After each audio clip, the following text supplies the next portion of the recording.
Hello. मैं professor Shamim Ahmad अपने YouTube channel पर आप लोगों से मुखातिब हूँ। आज की बात में मैं बात करूँगा जो अभी एक दो दिन पहले अनाउंस किया गया है बीजेपी की तरफ से कि 32 लाख पैक्स यानी ईद का सामान के साथ मुसलमानों में बांटे जाएंगे, जिसमें बहुत सी चीज़ें होंगी। इस किट में सेवइयाँ होंगी, ड्राई फ्रूट्स होंगे, मिल्क होगा, शुगर होगी और एक सूट का कपड़ा भी होगा जो फैमिली की हेड होगी उसके। और इन किट्स को 32,000 बीजेपी के पोस्ट होल्डर्स, जिसमें बहुत से मुस्लिम राष्ट्रीय मंच से भी होंगे, उन्हें ये जिम्मेदारी दी गई है 32,000 लोगों को हर एक उनमें से कम 100 फैमिलीज़ में उसका हिसाब किताब रखेगा और उनमें डिस्ट्रीब्यूट करेगा। तो 32 फैमिली, ये जो 32 लाख पैक्स की बात है, अगर एक फैमिली में 3 लोग भी मान लिया जाए तो इसका मतलब 66 लैक्स वोट आप शायद पक्का करने की सोच रहे हैं। और ये बेहद सरप्राइजिंग है और अजीबोगरीब कन्फ्यूजिंग भी है कि वो मोदी जी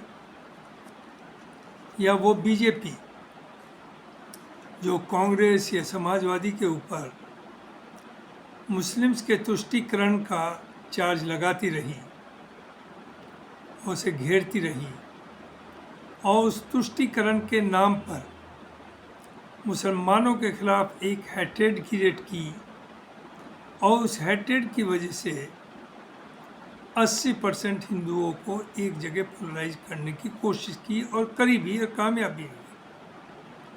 तो वही मोदी जी, जिसका नाम भी रखा सौगात मोदी, यानी मोदी जी का गिफ्ट,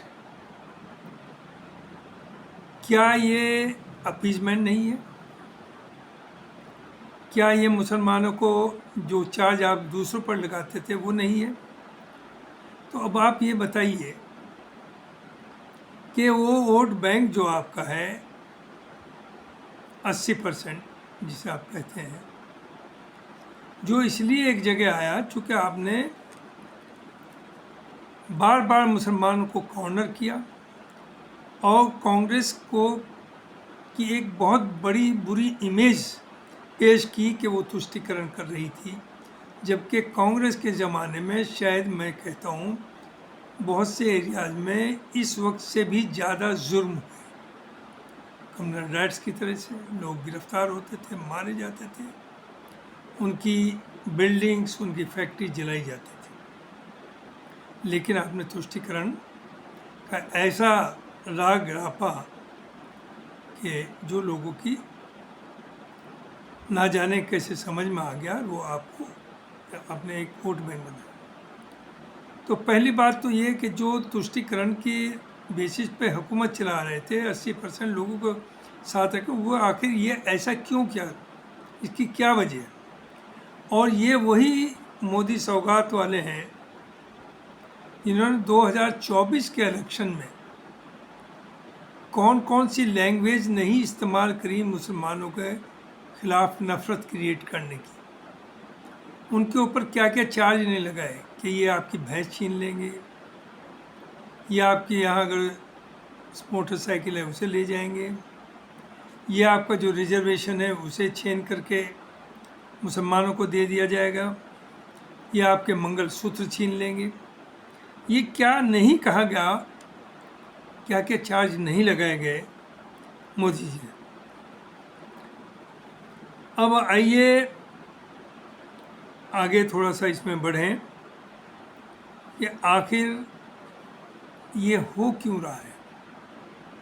देखिए, या तो बीजेपी या आरएसएस दोनों ये खुद कंफ्यूज्ड हैं या ये दूसरों को कंफ्यूज करना चाह रहे हैं? चूँकि जिस बेसिस पर मोदी जी आए तुष्टिकरण के, वही आप कर रहे हैं। तो वो वोट जो आपके साथ आया सिर्फ इसलिए कि आप मुसलमानों को ठीक कर देंगे, वो क्या सोचेगा? क्या वो आपके साथ रहेगा? या इसमें कुछ इंटरनल मामला हैं पार्टी के? क्योंकि ये भी है कि योगी जी की एक लाइन ऑफ एक्शन है यूपी में, and UP is very important state, और योगी जी को नीचा दिखाने के लिए सेंटर जो है उसकी दूसरी लाइन ऑफ एक्शन। आप ये बताइए, आप सेंटर गवर्नमेंट में बैठे हैं, आप खुद यहाँ तक आ गए कि मुसलमानों का खुद तुष्टिकरण कर रहे हैं। ये सौगात मोदी 32 लाख पैक डिस्ट्रीब्यूट करके ईद के मौके पर। एक तरफ तो संबल हो रहा है, दूसरी तरफ ये हो रहा है कि अगर सड़क पे नमाज पढ़ेंगे, इवन छत जो आदमी के प्राइवेट है उस पर वो जो चाहे करे, आप नहीं रोक सकते, कोई कानून नहीं रोक सकता। ये भी कहा जा रहा है कि उस पर भी आप नमाज पढ़ेंगे तो आपका पासपोर्ट छीन लिया जाएगा, आपके खिलाफ एक्शन होगा। आप कह रहे सड़कों पे नमाज नहीं होगी, आई एग्रीड। सड़कों पे अगर नमाज नहीं होगी तो सड़कों पे कोई भी रिलीजियस एक्टिविटी नहीं होगी। कावड़ियों के टाइम में क्या होता है, जो वेरी वेरी इंपॉर्टेंट हाईवेज हैं वो आप महीनों तक बंद कर देते हैं। लोगों को चलने में परेशानी, एक जगह से दूसरी जगह जा नहीं सकते, और अगर लोग जा रहे हैं जरा उनसे जरा भी कुछ चीज़ टकरा गई तो आग लगा दी जाती है, दुकानों के ऊपर भी और गाड़ियों के ऊपर भी, और सिर्फ मुसलमानों के नहीं, हिंदूज की भी। तो एक तरफ तो आप ये कर रहे हैं, और दूसरी तरफ कह रहे हैं जो नमाज सिर्फ 5-10 मिनट की है। मैं खुद कहता हूँ कि अगर ऐसी जगह सड़क पर नमाज है जहाँ लोगों को वाकई बहुत ट्रैफिक है और उसे परेशानी हो, तो नहीं पढ़नी चाहिए, एग्रीड। और कायदे से वैसे भी सड़क पे नहीं होनी चाहिए, लेकिन कभी कभी ये मजबूरी हो जाती है कि पॉपुलेशन ज़्यादा है, जगह कम है, और बाय एंड लार्ज जहाँ नमाज हो रही है वो मुस्लिम एरिया है, और वहाँ उन सड़कों पर अगर सिर्फ मुस्लिम ही बाय एंड लार्ज चलते हैं, कोई मेन ट्रैफिक नहीं वहाँ, कोई वहाँ हाईवे नहीं उस सड़क पर, वो सड़क, तो अगर वो 10 मिनट के लिए नमाज़ पढ़ ले तो कौन सी मुसीबत आ जाएगी। और अगर नमाज की पाबंदी है सड़क के ऊपर, तो फिर ये कावड़ियों के लिए जो आपने कर रखा है इस पर भी पाबंदी हो। ये सब क्यों? तो आप क्या मैसेज देना चाह रहे हैं इस सौगात से? इसमें दरअसल बहुत सी बातें हैं। गवर्नमेंट को जो करना चाहिए, एम्प्लॉयमेंट है, एजुकेशन है, हेल्थ है, उसकी बात तो अब हो ही नहीं रही। जो हम डेवलपमेंट की बातें करती थी गवर्नमेंट, ये उसे तो आपने बिल्कुल बैकग्राउंड में डाल दिया। अब तो आप आपस में अपने स्कोर सेटल करने पे लग गए। सेंटर चाह रहा है किसी तरह से योगी जी को यूपी से हटाया जाए, और नेक्स्ट प्राइम मिनिस्टर की जो मोदी जी के बाद ज़ाहिर है चेंज तो होना है। दुनिया में जो आया है वो गया है, हमेशा तो कोई रहा नहीं। तो there has to be change, maybe after he become 75 years old. जो उन्होंने खुद एक कानून बनाया था कि 75 ईयर्स की एज के बाद वो मार्गदर्शक हो जाएंगे, तो वो दबाव तो सितंबर में आएगा। तो उन्हें ख़तरा ये भी हो रहा है कि शायद उनका जो वोट बैंक है, हिंदू वोट बैंक, वो थोड़ा खिसक रहा है। तो वो कोशिश है कि शायद ये 32 लाख पैक दे करके 66 लाख के करीब वोटर कम से कम आपकी तरफ आ जाएगा। क्योंकि ज़ाहिर गरीब आदमी की सोच ये होती है कि मैं भूखा मर रहा था, मुझे कम से कम खाना तो मिला, उसके बियॉन्ड नहीं वो सोच पाता। जो आप 85 करोड़ को 5 किलो अनाज दे रहे हैं, फ्री अनाज दे रहे हैं, हमने देखा इवन मुस्लिम्स जब इलेक्शन आता है उनका भी ये कहना है कि साहब कम से कम मोदी जी ने खाने का अनाज तो दिया, तो हम तो मोदी जी को वोट देंगे। और कुछ ने दिया भी, बहुत ज़्यादा तो नहीं मिला है, लेकिन कुछ ने दिया।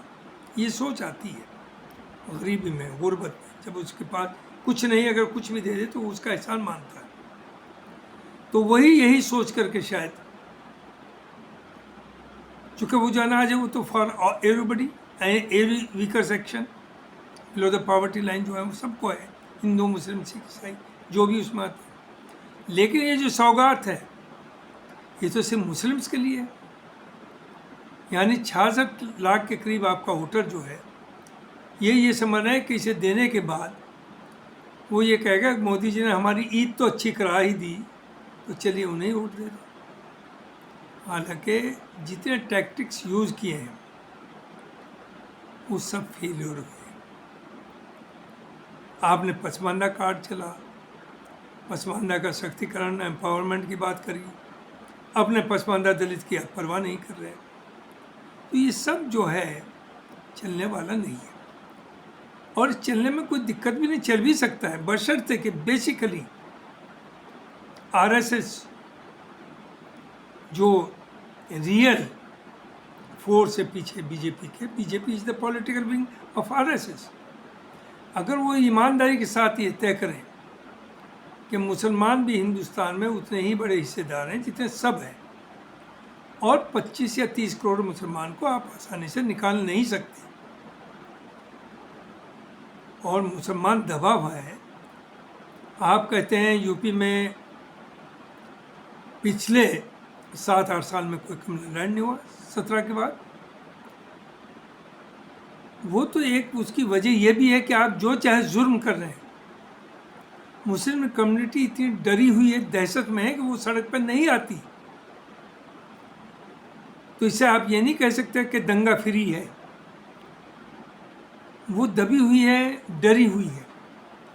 लेकिन ये याद रखिए कि किसी को बहुत ज़्यादा जब कॉर्नर कर देंगे तो वो बात भी आ जाती है कि मरता क्या नहीं करता, and that may become a big problem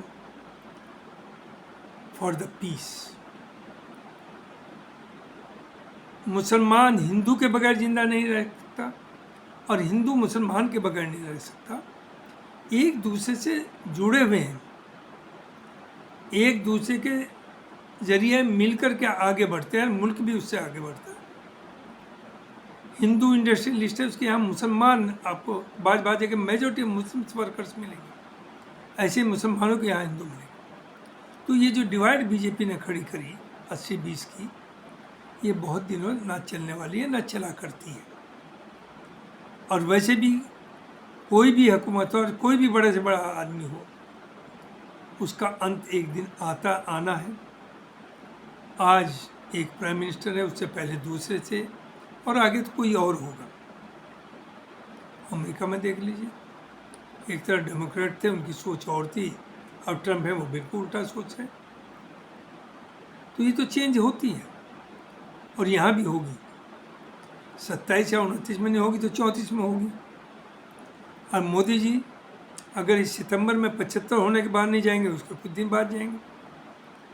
लेकिन उन्हें ख़तरा तो है कि पार्टी में डिवीज़न होगा, आरएसएस का दबाव पड़ेगा कि आप ही ने तो ये फॉर्मूला निकाला, you have to accept it. तो ये सब जो चल रहा है इस वक्त,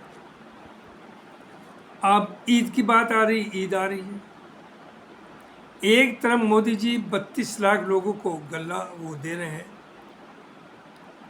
किट्स, दूसरी तरफ आप ही की हुकूमत हरियाणा में ईद की छुट्टी कैंसिल कर रही है।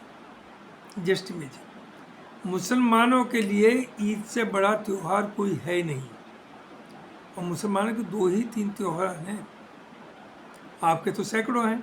और अच्छी बात है, उसमें हमें कोई एतराज़ नहीं, अगर हैं तो हैं, होने चाहिए, कोई कंपटीशन नहीं है इसमें। लेकिन मुसलमानों को तो सिर्फ ईद है, बकरीद है, मुहर्रम है,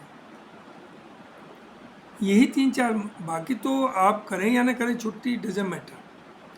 लेकिन अगर इनकी छुट्टी ख़त्म करें तो दूसरी भी छुट्टी ख़त्म करिए। और ईद की छुट्टी ना करना, इससे बड़ा जुल्म कोई हो नहीं सकता and it will not be accepted. It is to be opposed. और ख़ास तौर से मैं खुद ये अपील करूँगा कि जितने मुस्लिम ऑफिसर्स हैं हरियाणा के अंदर गवर्नमेंट में, वो उन 2 दिन में ईद के ऑफिस ना जाएं. No doubt in writing application दें कि हमारा ये एक फंक्शन है, सबसे बड़ा त्यौहार है, हम उस पर ऑफिस नहीं आ सकते. तो इन्फॉर्म तो करना है, आप कर दीजिए गवर्नमेंट को. आप चूँकि जॉब करते हैं अपने हेड ऑफ द डिपार्टमेंट को, आप लिखिए. दूसरी चीज़, आप अयोध्या ला रहे हैं, अयोध्या की बार बार बात करते हैं, उधर आप औरंगजेब को ले आए. अरे भाई, आपकी सेंटर में भी हुकूमत है, आपकी स्टेट में भी हुकूमत है, आप में दम है तो हटा दीजिए उनकी कब्र को. लेकिन क्या उन्हें कब्र को उखाड़ने से लोगों का एम्प्लॉयमेंट, उनका पेट भर जाएगा, उनकी एजुकेशन नीड्स पूरी हो जाएंगी, उनका एम्प्लॉयमेंट हो जाएगा? तो ये सब इशू किस लिए आप जस्ट टू कॉर्नर. और अभी रिसेंटली एक समाजवादी पार्टी के मेंबर ऑफ पार्लियामेंट सुमन साहब ने कुछ हिस्टोरिकल फैक्ट्स कहे. क्या नतीजा हुआ? उनके घर पर पथराव हो गया, चढ़ाई हो गई. तो ये सब कैसे चलेगा? क्या चाह रहे हैं आप? तो यही मुझे कहना है. जहाँ तक ईद का सवाल है, ईद पे नमाज का सवाल है, नमाज मस्जिदों ही में होनी चाहिए या ईदगाहों में होनी चाहिए. लेकिन अगर इतनी ज़्यादा भीड़ आ जाती है कि उसके अंदर नहीं आ सकती, तो वो कहाँ जाएंगे? वो अगर 5 मिनट के लिए, और वो हाईवे ना हो, सर्टनली हाईवे के ऊपर नहीं, तो नमाज हो या ना हो, हाईवे पे नहीं होनी चाहिए. देखिए, अगर वो मोहल्ले गलियों में है सड़कें और उस पर नमाज पढ़ते हैं, तो उसमें क्या जुर्म है? आपको क्या तकलीफ है, क्या परेशानी है? दूसरी, यहाँ तक कि छतों पर नहीं पड़ेंगे. क्या छत पर आपका रूल चलेगा? छत तो प्राइवेट है. तो एक तरफ तो आप ये सब कर रहे हैं, एक तरफ सौगातें मोदी बट रही है. तो किसे आप कंफ्यूज, किसे बेवकूफ़ बना रहे हैं? ये सब आप क्या करना चाह रहे हैं? तो लगता यही है कि शायद ये यूपी और सेंटर का जो आपस में चल रहा है इस वक्त, योगी जी और मोदी जी के बीच में, उसी गेम का एक हिस्सा है. योगी जी एक्सट्रीमली वो लैंग्वेज यूज़ करें जो मुसलमानों को कॉर्नर करने की, हर तरह से उनके साथ जुल्म होने की, हिंदूज को खुश करके एक जगह लाने की बात कर रहे हैं. और मोदी जी को ये ख़तरा है कि अगर ये कामयाब हो गए तो मैं कहाँ जाऊँगा. लिहाजा मोदी जी ने सौगात मोदी की शुरुआत कर दी. इससे बड़ा अपीजमेंट क्या होगा मुसलमानों का? इससे बहुत क्या इससे हिंदू खुश होगा?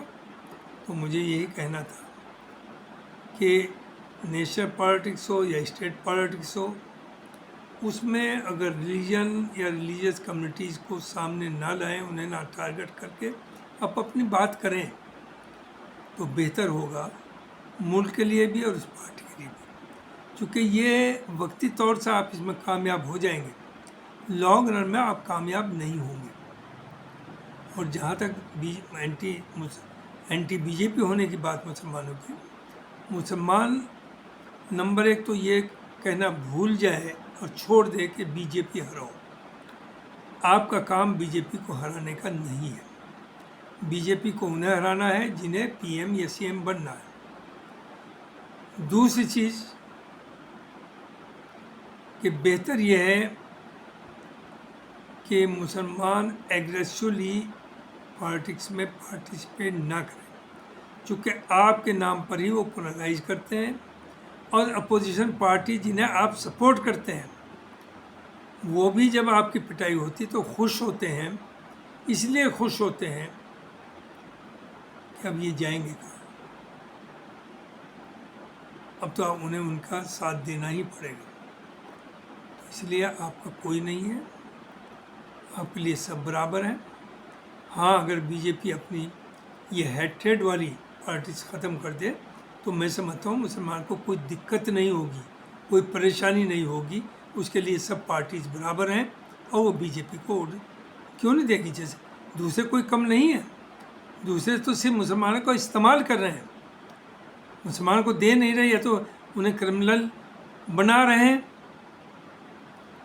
उन्हें गलत रास्तों पे चलने को सिखा रहे हैं, या उन्हें आगे रख करके पिटवा रहे हैं।